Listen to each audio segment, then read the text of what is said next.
All right, guys, so I want to jump back into this discussion on mental models in chess. So this book by Shane Parrish, The Great Mental Models. He has a series, and I'm just delving into that. So pretty much thinking about pattern recognition, thinking about why we make the decisions we make, using chess as the example. Chess 960 particularly, because we're getting outside our comfort zone. The map is kind of new or newer than a regular game of chess, international chess with our standard setup. So I'm going to share a screen on this and let's just jump into some games. I'm going to play relatively quick games like 0 plus 3 maybe.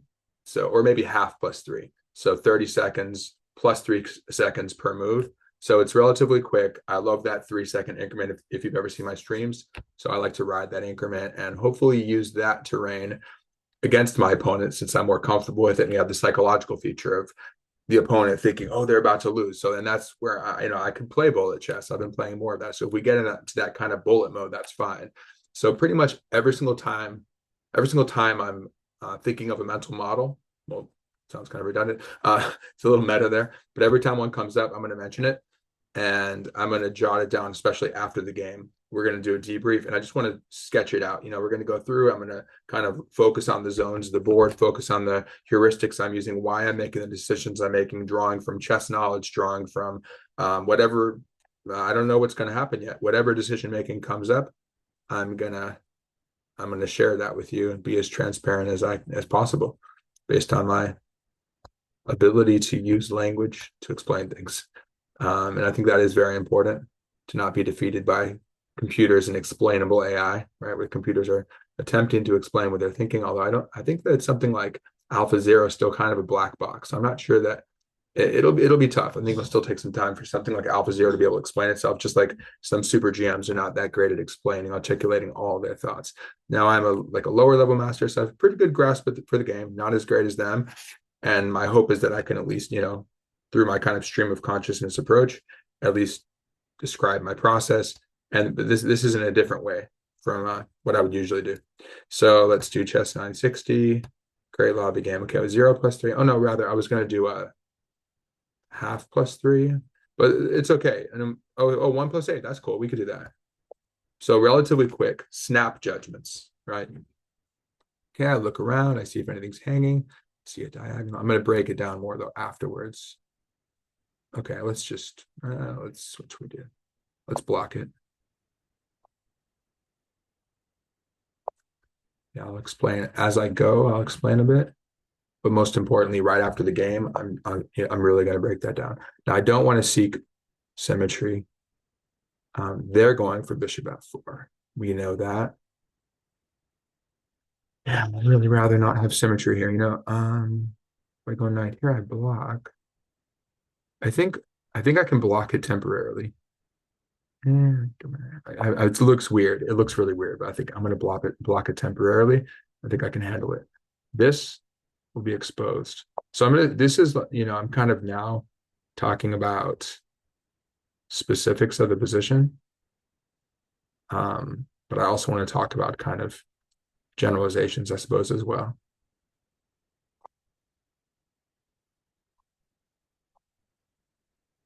Pre-move that, of course.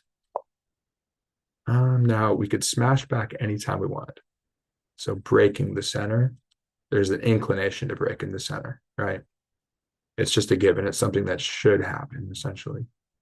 There's a temptation to check, perhaps provoke f3. So again, I'm not going to say too much about why right now, but just the notion of tossing in a check and provoking f3. Think about maybe why I would want to do that. I'll break that down further when we look at it.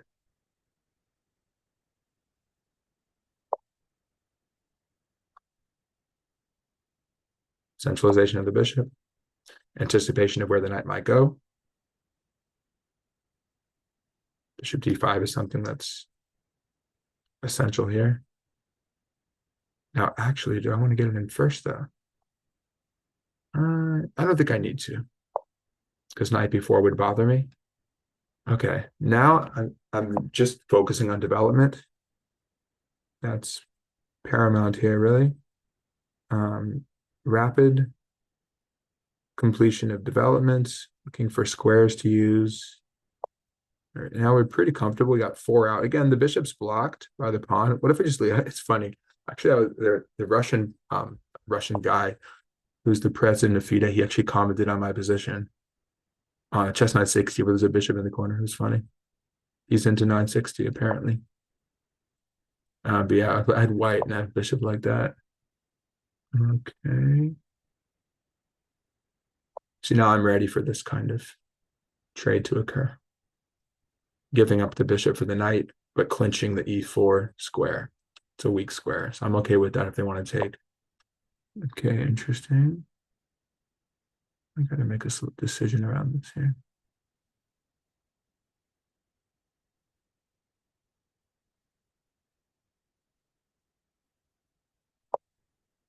I'd really rather not have to block it. It'll take me longer to get the bishop out, but it's okay. If they don't take, well, if they do take, I'll get rid of that obnoxious knight. Now we call this the saw setup, actually, or people who play the Slav call it that. I'll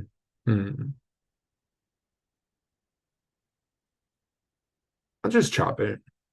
Let's just chop it.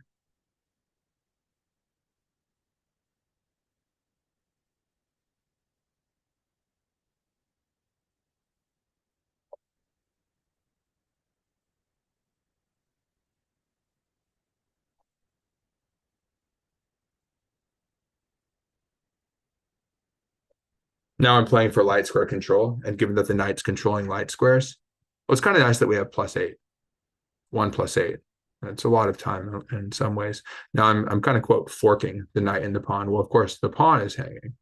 The knight's not really hanging. They could take back, but I'm looking at both at once. And then what you can notice is something I talk about a lot is square control, color control. So they're really hard, just really hammering those dark squares with the F pawn and the D pawn. So sometimes the knight will get to E5. I recall my student did that to me with bishop on G5, F4, and knight E5. Okay, knight goes to C4, and actually ended up getting a winning position against me, although we didn't finish the game. But that was a winning position. Not that I tried to avoid the game, but let's see. So where does the queen want to go? She obviously has to move. I think she's going to tuck here. Now C3 is still hanging. Okay, this is getting quite interesting. Now this is just basic pattern right here. Smashing with C5 against the D4 pawn. That actually often happens against the saw. Oh, I want to insert G6. I probably could have done that, but I'm really putting pressure on them right now. They might play F5. Am I worried about that? Not a ton. Oh, that was a good move. Interesting. Do I want B6? I have to play knight D7. I kind of have to go B6 because knight D7, they would trade it, then win my pawn. Now, if they take, yeah, I have to take back. Now I have a target. Can they win the target? Oh, I would love for that knight to leave, then I can fork them. Well, that'd be nice. That does open up possibilities, doesn't it? And they probably see that. Now let's do the move I wanted to. Aha, finally, I unleashed the bishop. Also clinched the light squares, such as F5. Because now they can't really push so easily because I would take F5. And why would they want to push? To smash this open and get to my king or the slash center. Break through in the center, but yeah, they would open up the F file, for instance. Okay. And now they have attacked this, but unguarded C3. What can I do about this? I think I'm okay with that. Now, just an intuitive call. Keep in mind that their king is wide open, right? Their king is just wide open. Aha, a fork. Now, I probably should have done it with the other knight, come to think of it. Probably, but it might not matter. Now, I've already got, yeah, that's fine. And there's the pattern of trading down. Oh, hold on, but yeah. Uh-huh. Now the knight, I am recording, yeah. Now the knight's going to, yeah, what's up? Did you finish your Lego? You finished it? Oh, now the B pawn's hanging. I'll take it. What happened?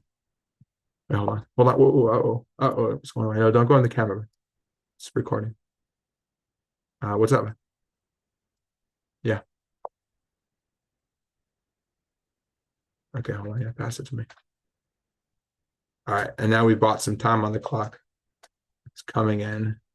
What do we have? 1, 2, 3, 4. What do we have? Oh, we're up a lot of points. What are we up? Oh, we're up a rook. Therefore, I could probably trade. I want me to connect that for you. Okay. Should I toss in a check? Is it even worth it? I think I could just toss this in. Why not? You want me to connect those two? Hold on one sec. I have to finish this person off. Let me see. Can I bring this out? I can't really do anything with that, can I? I think we just, yeah, I think we can comfortably come here because if the knight takes, then we could come down. Hold on one second. Let me finish it. Oh no. Oh no. Okay, this makes it more interesting. Hold on. We're still up a pawn though. Okay, we'll go here. Oh no. How do we get in it? Hold on, can I finish this real quick? I made a mistake. Hold on. I know, but I'm about to lose on time. Hold on. So anyway, some interesting, I did blunder, but some interesting patterns have occurred. Let's come here. Now the idea is to eventually get to f3. Now they want to probably attack me with knight c4. So this is all about anticipating what they want, right? So I'm seeing what they want ahead of time, ideally. Let's swing over here, look at their pawn, make them hopefully preoccupied. Now they want to come in here and bother me a lot. Right, let's chop that guy. Is that going to help me? We'll find out. Knight can take. Okay, look, I mean, we're still up 2 pawns. So now we're not, yeah, I mean, I was up. Okay, hold on. Wait, what do I do? Push it in here. Hold on. Where's it go? Now we have the idea of double multitasking. Wait, where does it go? It pushes here and here. Oh, I see. I have to push it past her. There we go. Click. The click of the mouse. Was it for the mouse that makes the click? Validation. Something must have gone right if it clicked, right? Where are we at? I'm coming here. I was aiming at h2. So now we have a target. We have the concept of the rook. Okay, whatever. So whatever happened. But we ended up kind of, I think, being okay with that. And so it's like, still 2-pawn advantage, which should be a win. So this is quite interesting now because here we can try to work on winning this end game. I think at this point, really, it's the concept of the passed pawn. So now they're going to go here, anticipation, right? Of course, and I'm going to go here. And then they're going to go knight b7, and then we can push. They can check, I don't care. This is covered easily. See, that's about anticipation. And like anticipating the fork, I mean, didn't look at that. That was overlooking, yeah. Then I failed at multitasking. That was a moment of failure at multitasking. Oh, okay. Scary looking check. That was the check that got me before, but I don't think it's getting me now. Aha. And back to the concept. Oh, they want to take. No. That's not going to happen again, dude. No, it's not, buddy. Okay, they want to take my knight and then fork me. But here's the thing. I'm going to trade down. Now, if they check me, I just take. And then we win the game. Oh, but then they're going to check here and take the pawn. No. Okay. I got ahead of myself. No, okay, this is crazy. Now the margins are thinner. The margins are thinner. But I suppose that now what I would say is this is the human element of the game. And they didn't find it because they're also a human. But what I was going to say is that the human element of the game in terms of making mistakes and bouncing back from those mistakes. So now at this point, if we push the knight, this is the concept of the knight not being good at handling the wing pawns. Okay, this is an easy win. Now we have conversion to victory. And now we have to understand, that our opponent resigns, thank you. We have to understand basic theory of, I could win this type of endgame. So for example, let's say we didn't have any pawns left. Well, then I definitely wouldn't want to trade down because I only have a knight, and then knight and king don't win against the king. Okay, so this will be interesting. Let's break this down now. So analysis board. Yeah, so basically what I want to do is just use the arrow function or the annotation function, which is one of the main reasons that I like Zoom. And so every time I'm making a decision first is an assessment, then is a decision. I'm just going to jot it down, whether it's through arrows or spheres of influence, sort of, or through language. So here, the notion of blunting a bishop, I'm unleashing a piece. So blunting a bishop. So this is a pattern. But why am I making this decision? I don't like I had to make a snap judgment, right? I don't like the bishop looking at my rook through the X-ray. knowing that that could be powerful sometimes. I'm blocking the X-ray.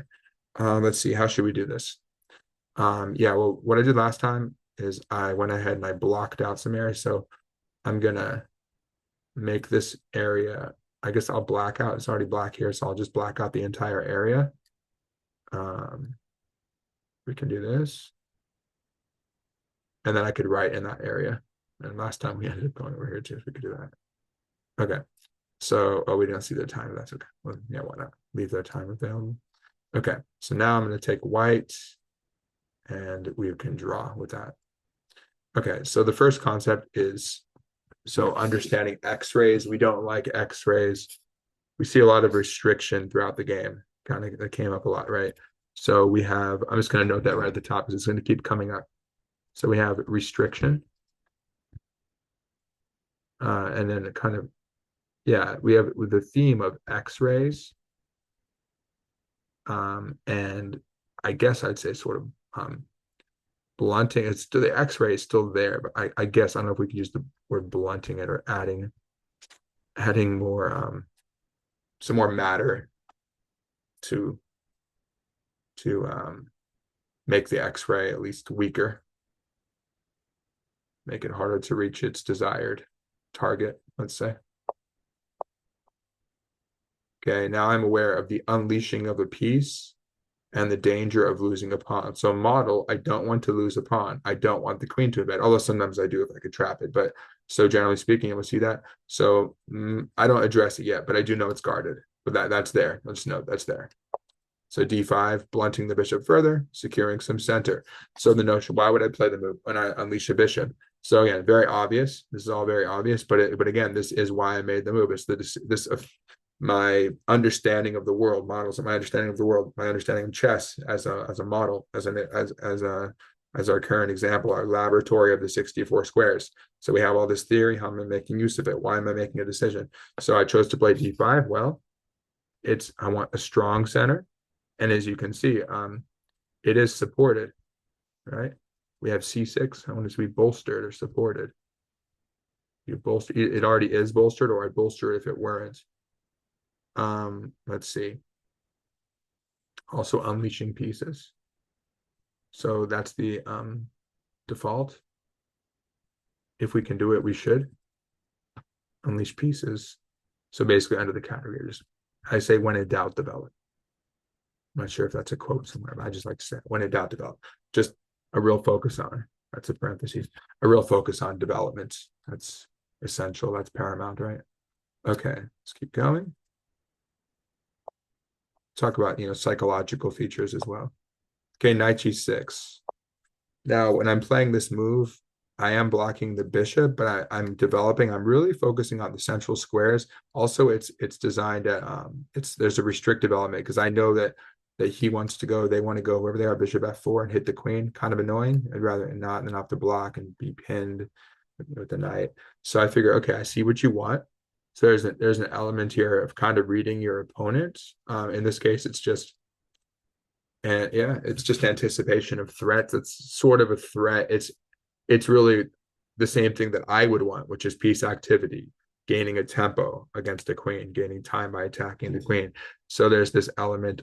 So it's really, it goes, so we can double down on restriction and prophylactic, we could say prophylactic thinking, threat assessment. So some do, not a high level threat. This is like a level like 2, because it wouldn't actually win anything, but it would create a pin and it would mess with my development. It would help their development and mess with my development. Therefore, I don't want it. So I mix that with developing my own piece, controlling the center and preparing pawn breaks, which is a huge thing. It came up a lot, like when I said smashing their pawns, essentially a pawn break.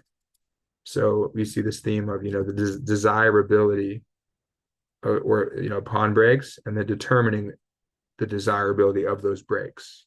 So I'm always seeking those breaks, particularly in pawns per se. I'm thinking pawns more. Pawn breaks. Double tasking, right? So pawn breaks. Got to work on my double task. I saw there's some computer quizzes on that. I tried one of them today. What was it called? Something. I was just thinking about those types of things with decision making and visualization and stuff. What's it called? See, I need to do more of it to remember the name of it. It's like mental EQ. I think it's mental EQ because they have luminosity in those types of games. There's one. So I did the first thing they gave was the bird thing. We have to remember where the bird is, and it goes fast. There's like a series of birds, and one of them is shaped a little bit. It's like darker and pointing the other direction. So it just flashes in front of you, and you have to click where it was. So just basic things. Apparently, it helps people with driving and stuff too. Cognitive decline. But I just want to try it out, and I can only do one a day for the free one. So the one tomorrow that I want to do is the multitasking element where there's so it just came up and then I think I did okay at it other than hang in peace, but fortunately I had some reserves. But it's like voice and sight, right? Or when you hear something that's inconsistent with what you're seeing, like the way a word is spelled or something like that, or writing pawns because I was thinking of pawns or I said pawns or something. So yeah, just exploring human error, right? Or whatever leads to it's all fragmented. Somehow it all comes together, but there's always some degree of fragmentation in our thinking, right? So just how much can we cohere? How much can it cohere? How much can we bring together all that fragmentation and try to make sense of the world and try to consistently make good decisions? So anyway, so I knew that I was blocking the pawn though, and I thought of the pattern of the tweet back when it was Twitter, of the tweet, and what's his name, is Alexi something, the guy who's the head of FIDE, who saw my bishop on h1 and he found the win. It was like something on some f4 stack or something. It was fun. I'll have to find it. But yeah, so it's this pattern I have in mind, and the notion here is, hey, of course, so many people in 960, they have the bishops that start in the corner. Of course, they want to do this move, but I don't have to give in to orthodoxy. I mean, obviously, that's the thing, big concept of playing chess 960 in general. So it's this anti-orthodoxy, which I'm very big on. And the thing is, it's not just being anti-orthodox for the point of like just to say, oh, I'm anti-establishment or something and edgy, although that's fine too. But it's really what's in adherence with the truth. So thinking, hey, some of the it's like what I remember there was like some meme from college. What was it? Or fundamentalism stops a thinking mind. There's like a brain and says fundamentalism stops a thinking mind. My friend from high school, Justin, not that Justin, Justin, the Justin who became a lawyer. So so he's a really logical, kind of contrarian guy. But yeah, I mean, anything, usually if you're so orthodox that you're not, it'll tend to make you close-minded. So being anti-orthodox in the sense that within the realm of chess 960, the orthodoxy will be, oh, there's a bishop, you must move a pawn and let it out. So it's counter, and it's also sort of counterintuitive to do that.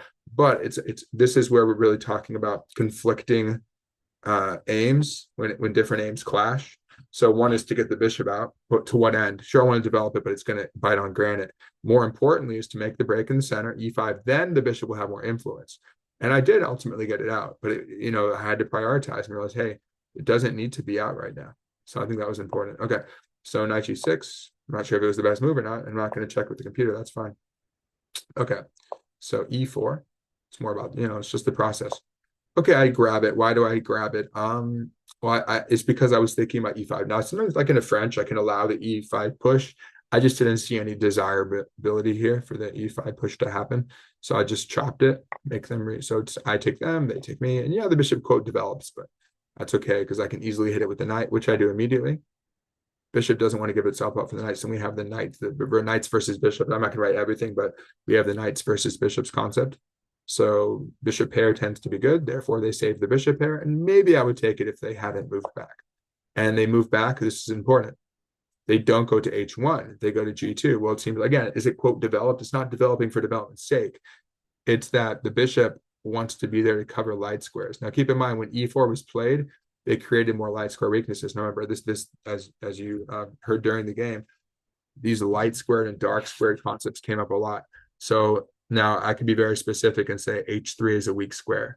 There's no I pawn to cover h3. The moment the g pawn moves, the moment the e pawn move, f3 becomes weak. No pawn can ever cover. This pawn doesn't take something. If something is here, if a knight comes in later, the pawn can't take something. There's no pawn to take it, right? Once you make a decision to move a pawn, you can't go back. Let's say a pawn leaves weaknesses in its wake. So no I pawn, doesn't continue to target. I do like, but speaking of which, I do like the 10 by 8 chessboard, and one of the pieces is a knight rook, one of the pieces is a knight bishop. It's a chancellor and an archbishop, so that's fun. It adds more complexity, and harder to prep for that kind of thing, but similar principles. So now going here though, so again, to be very specific, controlling weak squares. Now we could say light squares, the bishop's on light square, we have pawns on dark, he has pawns on dark squares, but again, I'm just, you'll see it come up a lot, but I'm just going to say decisions based on, I'll say square complexes. Square complexes, and also, so well, it can go both ways. So are they strong or are they weak? If they're strong, you want to undermine their strong complexes and exploit where they're weak. So you want to make sure yours are strong and those are weak. And that's pretty much what happened. I think I was successful in doing that, which is why I won material. So I go for the check. Now I said I couldn't get into that too much. I mentioned a provocation.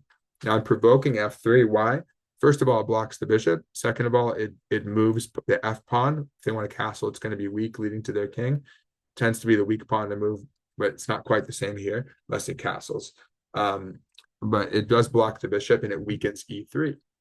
So you see this current structure weakens the light squares, such as h3 and f3. When f3 is played, it doesn't mean f3 is stronger. That's still a weakness. f3, it happens to be occupied, maybe easier to cover, but it still is a weak square, just the same, because there's no g pawn or e pawn that can cover that, right? Now, if they go f3, they do go f3. Now you can see e3 has become weak. So really, I mentioned square complex. It's just squares in general. Really, we could talk about weak, strong squares. So we'll see more of that coming up. And then I just tuck back centralization. The motif, why do I go here? Centralization, also bishop d5, which would x-ray their pawn.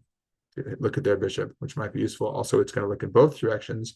So maximum efficiency and maximization of piece activity. Knight d3, castles. Well, I want a castle. I want to get my king out of the center, develop, get my rook in the game. And my bishop will do something later. Okay, knight goes to e3. It got a little complicated now. So centralization, development, getting the rooks in the game. You castle the castle. I go rook 88, centralization of the rook. It's either the C file. It's going to be one of these three most likely, C, D, or E files. Figured, this is probability actually. I'm working with probability. Where is it most likely to be useful? Also, there's a loose knight on d3, so I'm x-raying.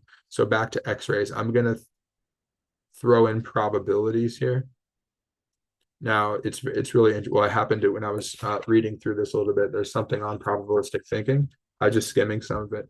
And this is something that's, this is how this is where Stockfish and AlphaZero differ from what I understand from Game Changer, the book Game Changer, great book.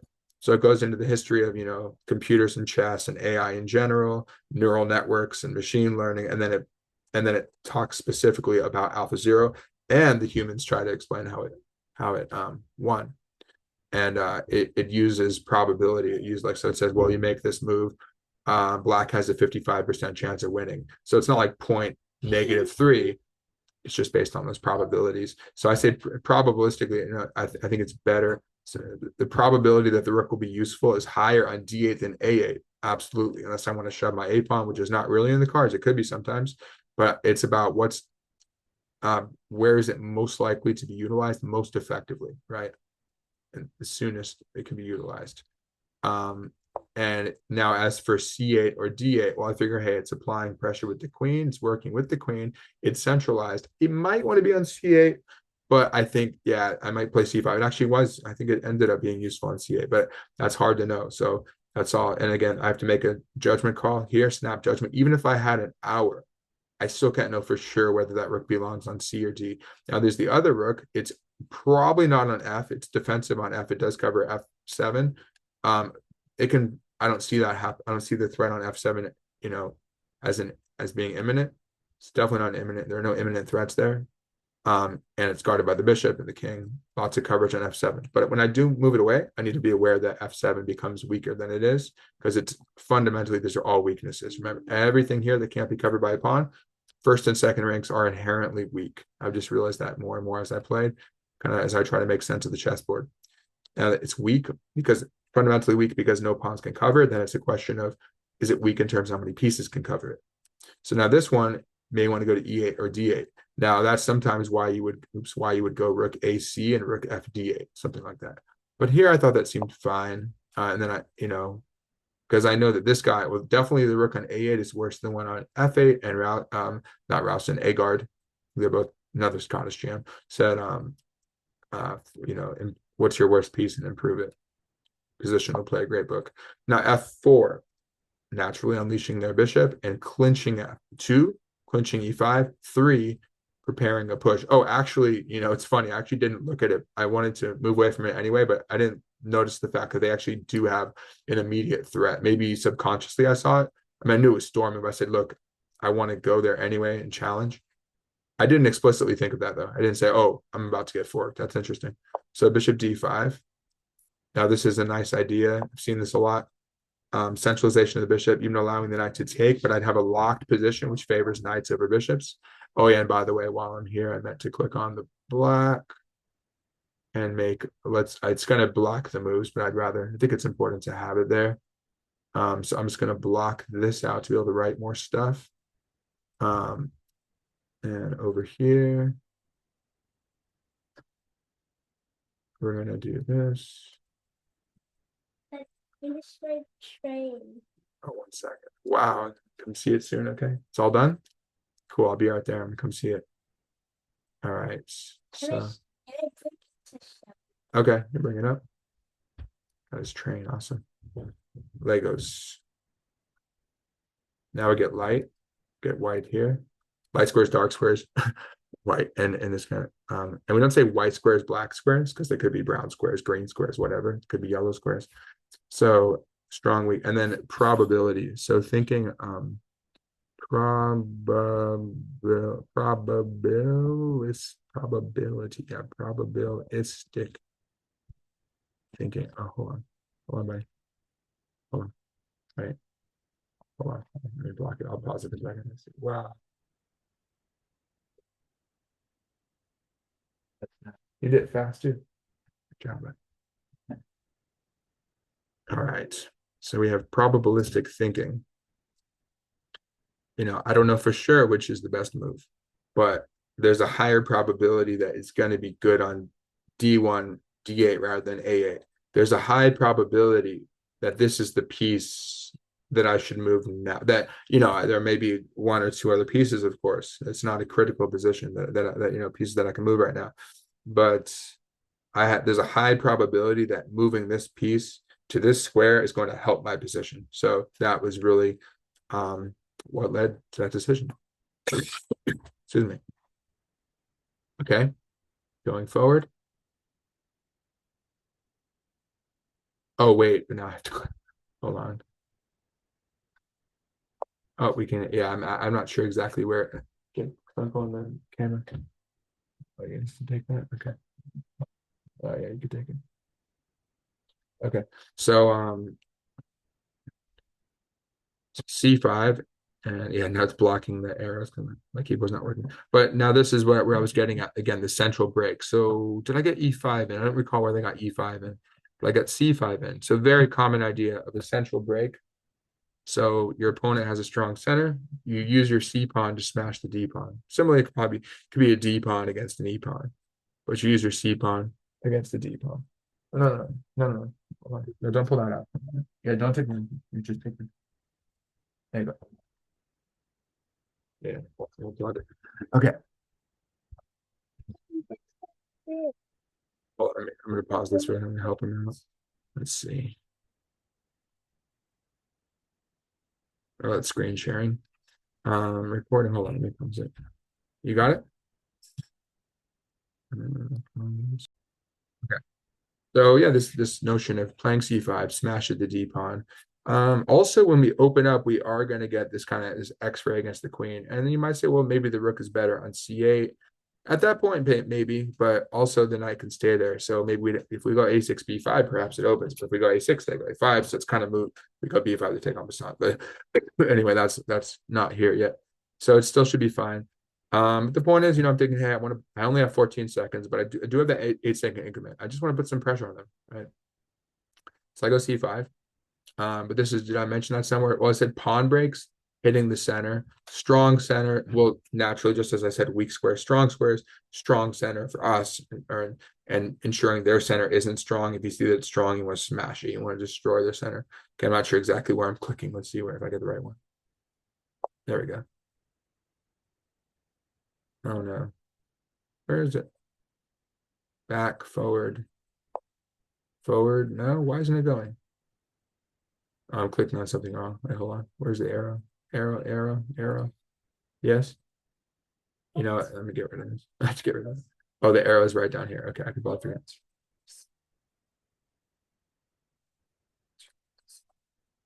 Hold the power button for a few seconds. All right. On the side. Okay, so okay, hold on. Okay, just press the button on the side, you'll see. Try it. Okay, so c5. Now I didn't notice this actually. They end up pinning me with bishop a3.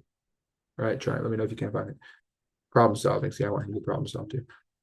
You tried first. If you can't do it, then okay. Try the different ones on the side. Yeah. See that? Yeah.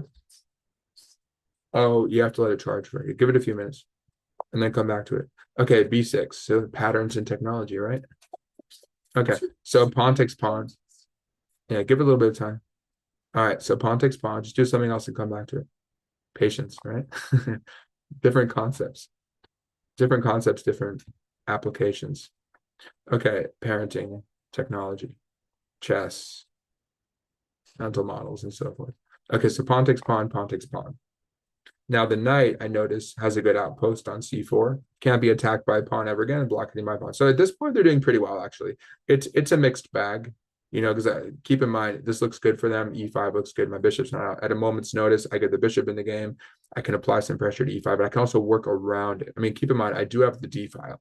It's actually where I want to be. Also the b file. It's funny because at this point, I actually wouldn't mind being on b8 with one rook and d8 with the other. I can always shift, but right now, there's quite a bit of utility being on d8, and also there is that fork idea. And you can see, look at the direct consequences of all the pawn moves. My king is super safe. It's a little, some people might, like a lot of kids say, why castle? Your king gets stuck. Yeah, it looks pretty stuck. I mean, if they have a knight on e7, it's not getting there, but assuming they have a knight and I don't have something to cover, I'm going to get mated. So that's there. But when I play g6, I'm okay. It's kind of funny looking, but their king is definitely not comfortable. I was thinking of going queen b7. I had several opportunities to do that kind of thing. I have 93 ideas. F4 is on, F4, if they play g4, that becomes dangerous. And then they are strong c4, e5, but that's about it. And my e5, c5 is weak. Maybe I drop it at some point, but I ended up reinforcing it. Okay, so it's right here. It's invisible.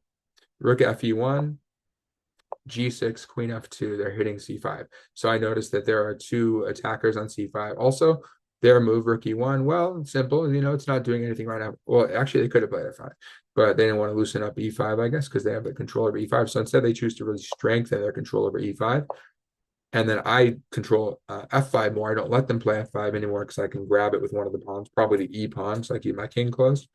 And now my bishop starts coming out. Now they go queen f2. They hang out near the king. They might go to f3 to cover the king more. And they're double attacking. Two attackers, not double attack. They have two attackers bearing down on c5. So now I made a quick decision. I made a snap judgment to trade pawns. Well, it actually kind of makes sense just looking at it quickly because my c pawn is isolated. It's weak. Their c pawn, well, sort of weak actually too, but it's part of it's congealed as part of a set of pawns, three of them together. So I'm okay with that. So I take them, they take me, and I noticed this. I was about to go rook fe8. I recalled this idea from earlier. I'm like, I wonder when I have that. It's available. And again, similar here, I do have queen b7 check and queen takes b3, but then I have to lose the exchange. So we have the idea of I don't want to give up my bishop for rather rook for bishop, all else being equal. And I'll keep that move on tap and that reserved for later on. And that's T actually. I said tap, that's T. Okay. So bishop c5, I end up playing knight e4, knight. Now the question is, remember, I doubted myself and I said, wait, maybe I should have done the other one. Because now the problem here is they could look at my knight on c3. Oh, I will just take with my queen. I can't take, still, I think they could have done that. They should have gone queen c2, okay, in the game. So if I had gone here, for example, I fork them, I just take, that's it. But by going basically the point is by bringing in the F knight, I'm allowing the C knight to still, I leave it there and it's kind of dangling on C3. So I'm winning the bishop, right? It's a fork, but it's not 100% clear the way I did it. See, they botched it. Now, what if they had gone to C2? Okay, well, I'm still winning. Yeah, that's still good for me. Now, would I be up? I'd be getting this and this for these two. No, I'm just winning an exchange then. It looks like, because they go here again. If I take this, then the queen can take. I might have something else. I'm not sure, but maybe have a knight d3 and then I can't take because I get the queen. I don't know, but yeah, but there's no need for that. It looks attractive to have both knights swarming. So this is appearance, but in reality, keeping it tight, simply winning the bishop. But then they messed up. They had to, this is a little awkward because you remember, keep in mind those X-rays. They probably could have, let me see, could they have done that? No, but then I would just take c5 with my queen. If I take with a knight, then they would pick up this on c3. So there's this interdependence going on. It's like, is it really a fork? And it's a fork, but it doesn't actually win the piece based on the looseness to c there. So probably they could have gotten away with maybe just being down a rook for a knight instead of a whole bishop. So they move away and they make it easier for me. And I'm just totally winning. And I want to trade pieces because I'm up. Oh, they end up, see, they're hoping I mess up here somehow. I'm not sure how. Or that I do something else and then like hang my queen. But of course, I'm going to take back anyhow. So, and then I'm guarding my queen in the process. And then they do trade, which is probably not the best idea. Because I'm just up an entire rook. So 4 or 5 pawns. Yeah, I'm just up a rook. It's a winning position. You see over here, it says rook, bishop versus knight. So knight for bishop cancels out and up a rook. Okay, so now I snatch b3. Why not? And this is where I faltered for a moment. Wait, so this is normal, but then they come with the other. I don't know why I just didn't chop it. Again, principle of trading. I thought about it. I didn't want them to have like a wedge pawn in there, but I definitely could have taken it.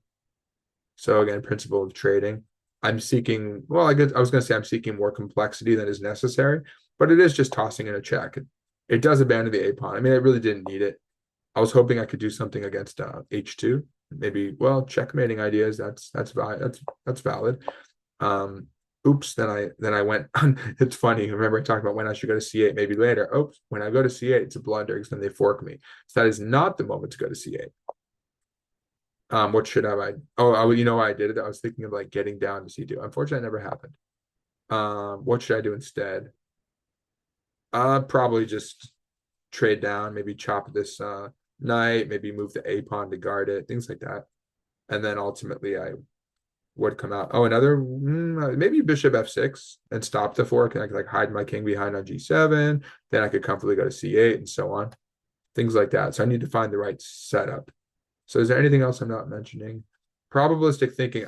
Yeah, I think the whole thing around the fork and which one to take back with, what would I say? The thinking model there. So essentially it's anticipation of counterattack. Yeah, there are a few things going on there. There was the looseness of the knight. So we have this looseness versus tightness thinking. So it's loose, fast and loose, right? So it's active as well. So we have the dynamism, and there's the desire to say, I'm going to bring that other knight. I have one knight on c3, one knight on e4. Boom, I'm swarming you. I'm getting a forking. It looks great, right?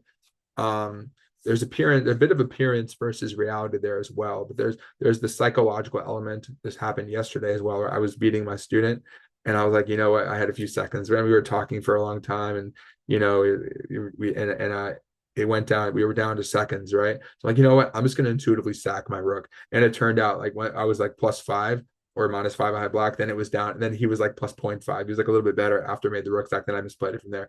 But you know, it was just for fun. But if that were a serious game, there was some risk assessment there and some psychology of like, oh, I'd been defending for a while. I won a rook. And I really, yeah, I should have been more cautious. But, you know, there's the psychology of like wanting to finally be active. But hey, I figure I'd cough a rook back up and have fun.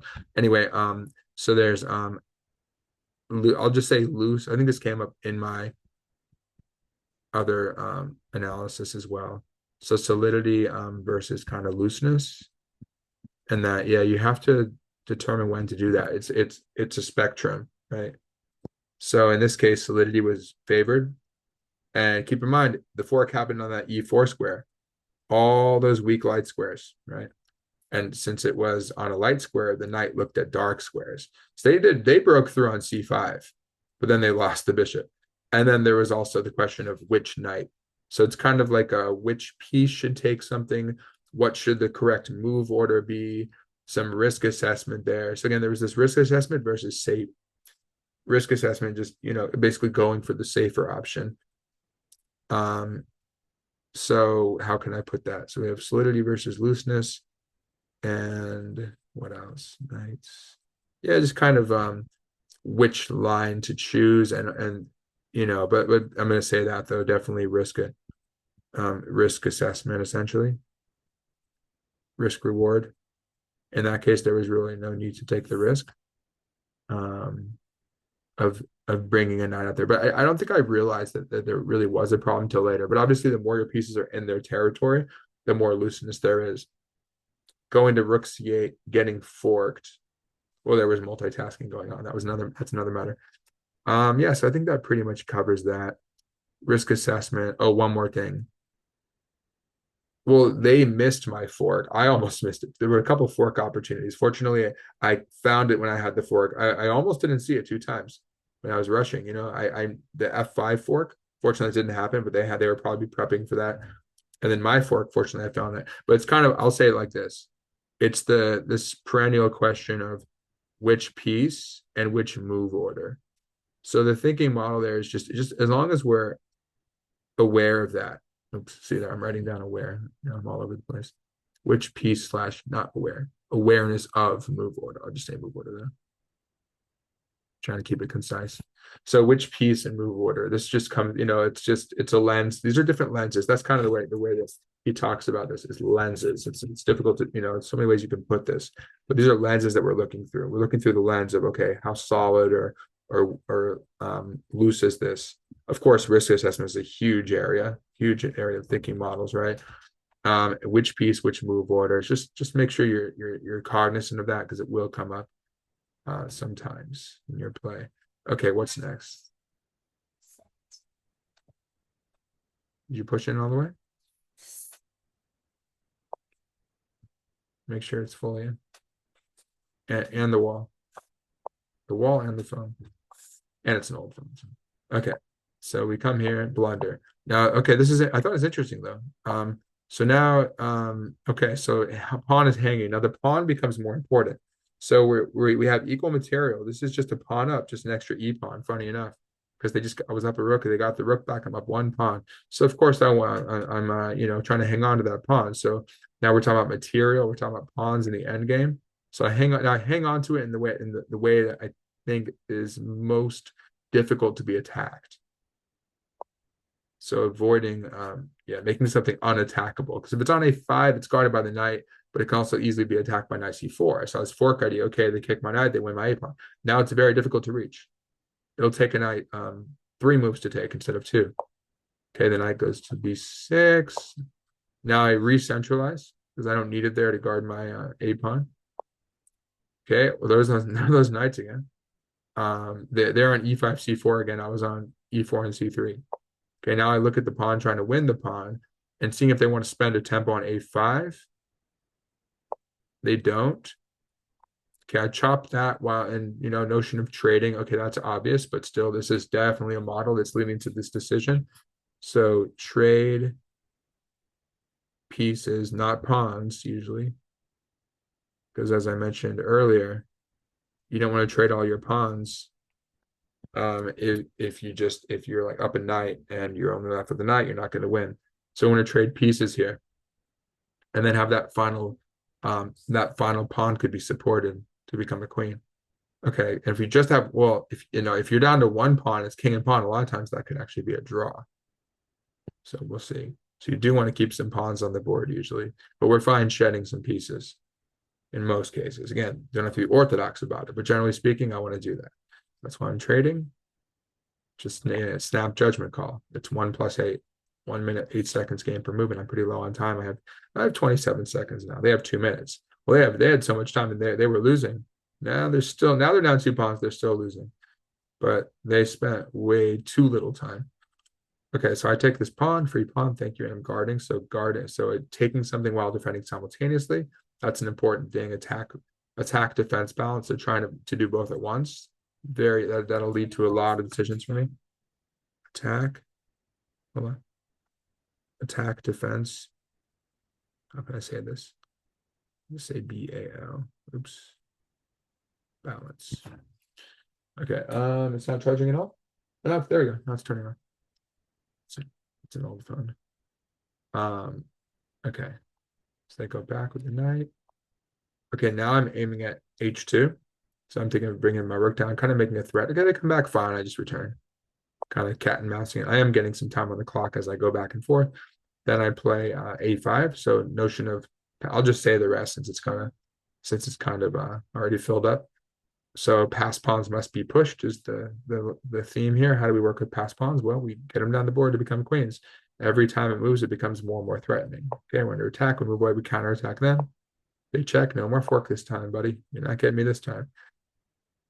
Now they're actually playing for no, you know what? I actually overlooked this in short time. Well, the rook I saw that rook takes here. So that's why do I have to do this? No, I don't have to do anything. I could play something like knight b3. I don't have time for if I play f6 and then rook takes, I can't take, they fork me. I have to check them and then take the knight. But I go for rook c2. But what I forgot is that afterwards they actually have this check and they go in my a pawn. That would have been even more interesting because then I have to try to win with 4 against 3, which would be very difficult to do. Fortunately, they didn't see that. So what should I have done in hindsight?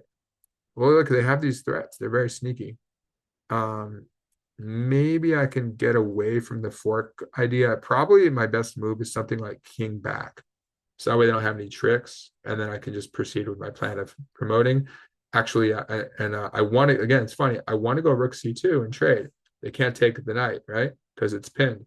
So they have to trade. Oops. When it's here. Wait, where was it? Yeah, no, it was that where it was?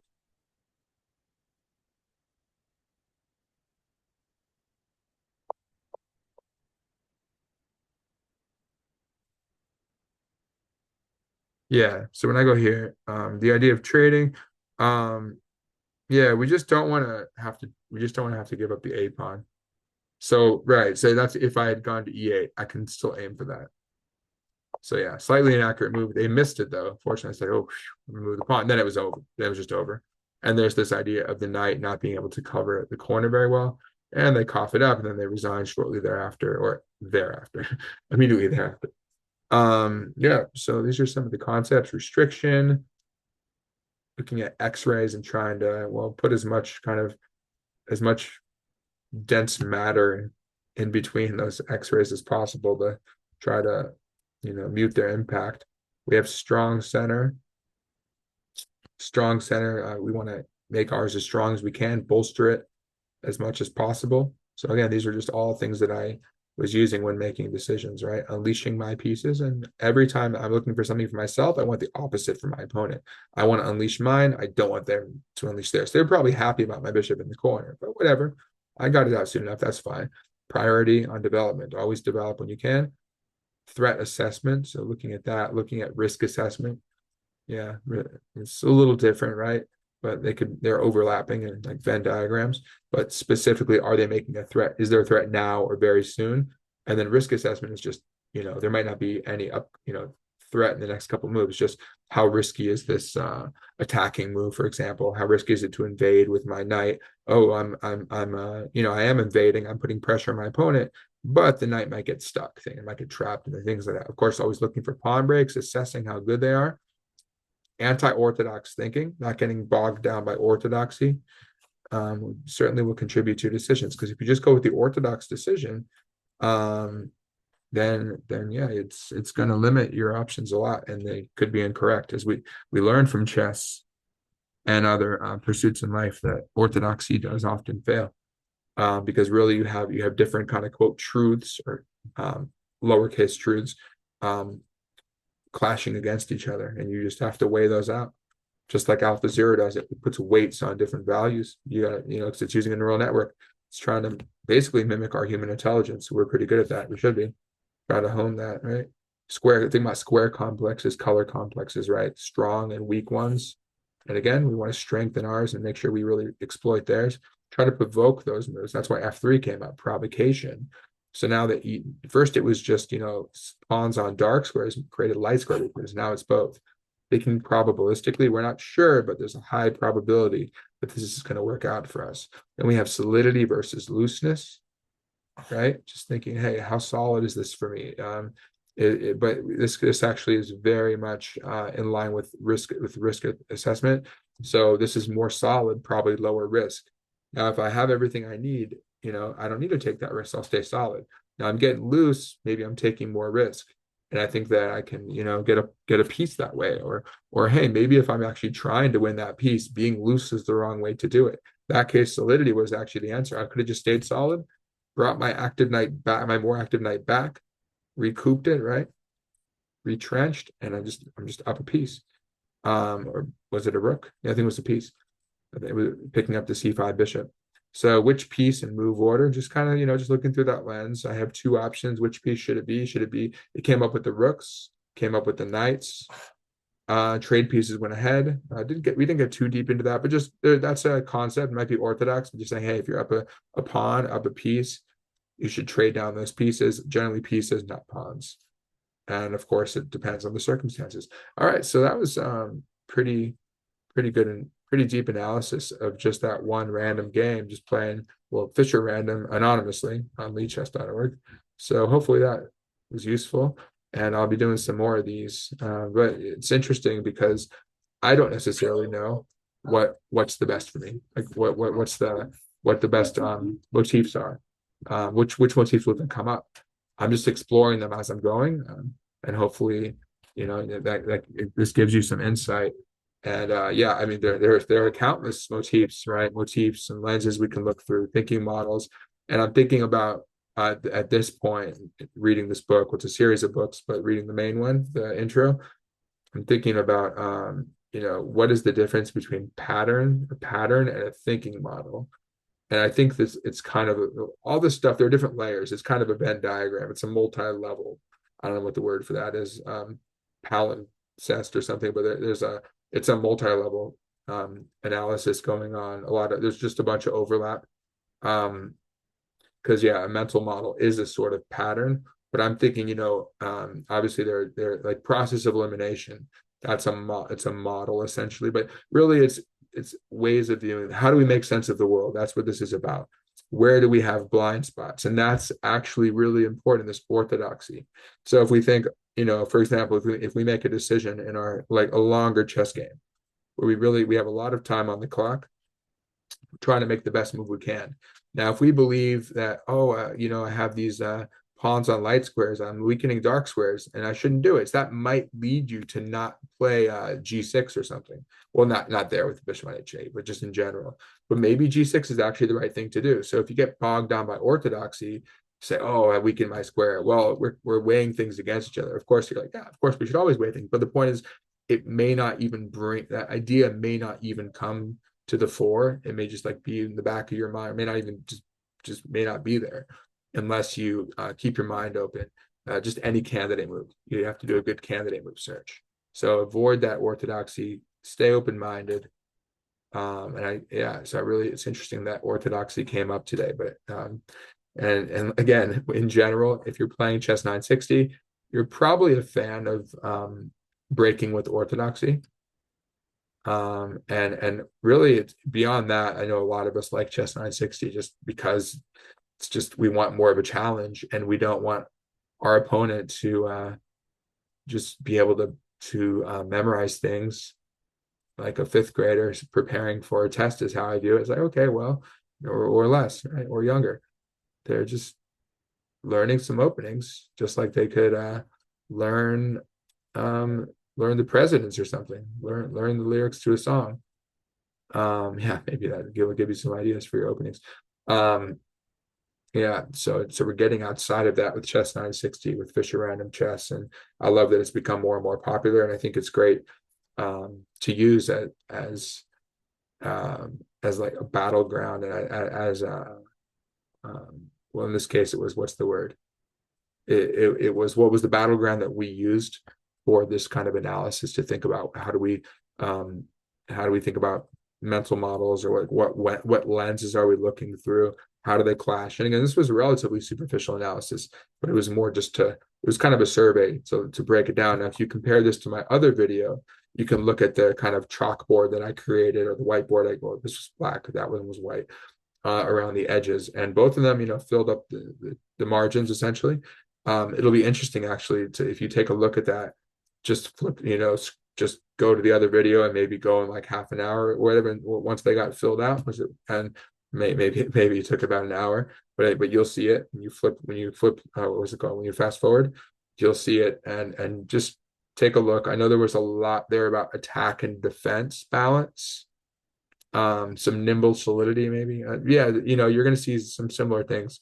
I'm interested actually to go back and capture that moment and just compare the two. So but definitely more to come, and I'll just play some games too, not deep with, without going into all this maybe, and just talk about what I'm doing. But when I was first playing, I was kind of talking more about mostly about the specifics. That there were overarching concepts, but once we looked at the mental model specifically afterwards, it was all about those overarching concepts. So anyway, hopefully you enjoyed, and let me know what you think about it, and I'll see you in the next one.